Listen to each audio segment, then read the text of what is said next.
गणपती बाप्पा मोरया. संत ज्ञानेश्वर माऊली आपल्या ज्ञानेश्वरीमध्ये म्हणतात, देवा तूची गणेशू सकलार्थ मती प्रकाशू म्हणे निवृत्ती दासू अवधारी जो. हिंदू धर्मात भगवान गणेशाला समर्पित असलेला एक अत्यंत शुभ दिवस म्हणजे संकष्टी चतुर्थी. चंद्र महिन्यात पौर्णिमेनंतर येणाऱ्या कृष्ण पक्षातील चौथ्या दिवशीचा सण म्हणजे संकष्ट चतुर्थी होय.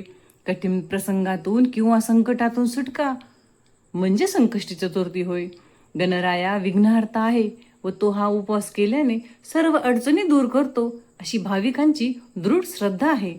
रात्री चंद्र उगवल्यानंतर या उपवासाची सांगता होते. रात्री चंद्रदर्शनानंतर चंद्राला अर्घ्य देऊन उपवास सोडला जातो. तसेच मंगळवारी येणाऱ्या संकष्टी चतुर्थीस अंगारिका चतुर्थी असे म्हणतात. ही चतुर्थी अत्यंत शक्तिशाली व फलदायी मानली जाते.